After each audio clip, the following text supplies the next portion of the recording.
You know, there's one thing being the victim of a scam, and it's quite something else when the organisation involved in that scam denies any knowledge or any existence of it, even though it's blatantly obvious.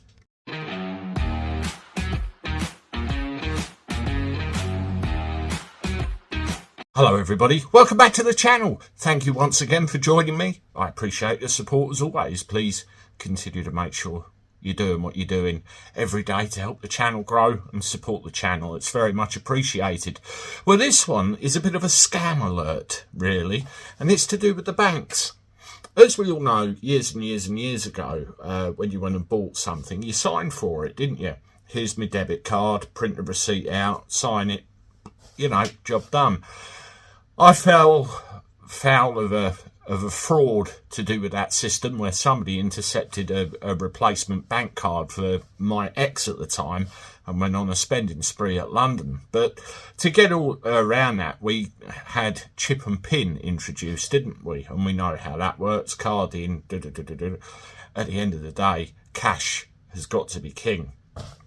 Well, the banks, building societies and the establishment as a whole maintain, and they still do to this day, that the chip and pin system cannot be compromised.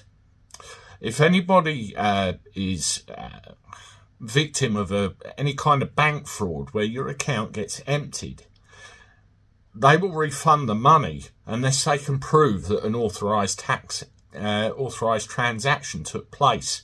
So let's say if your card was copied, yes, copied, even though they deny it, and a fraudster go and rinses your bank account, they can then say, well, hang on a minute, your card was present, that was authorised, we're not going to refund you. And consumers are literally losing billions and billions of pounds every year because of a blanket denial that this problem exists.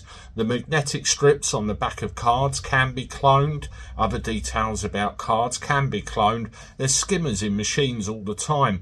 And the banks blatantly denied that this is an issue, so they don't have to refund.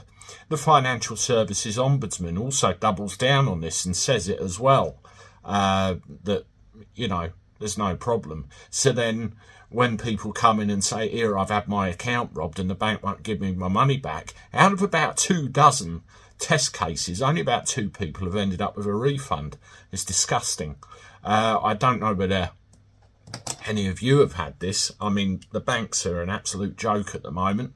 I'll read this little bit to you. The Financial Services Ombudsman doubles down on misleading claims when victims challenge their bank decisions and almost always rule in favour of the banks. According to the first ever analysis of its kind by a professor called Professor Anderson, payment services providers are legally required to refund unauthorised transactions under the Payment Services Regulations 2017 unless they can prove they were authorised by the customer, which is where this denial of the strip cloning comes in, the result of their gross negligence or user fraud.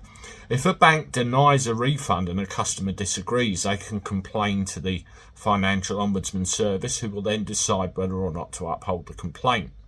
The watchdog sided with customers just 4 times, 2 full and 2 partial refunds. So I said twice, so there was 4 times, 2 full, 2 partial, out of a sample of 24 cases, in which he said chip and pin security failures likely allowed the fraud to occur. Disgusting denial, costing people millions. Has this happened to you? Let me know in the comments, or alternatively get in touch. It's a disgrace where, you know, things we rely on behave in this way. I'm sure you'd agree. Anyway, I'm off. I'll see you shortly with one more. Toodaloo.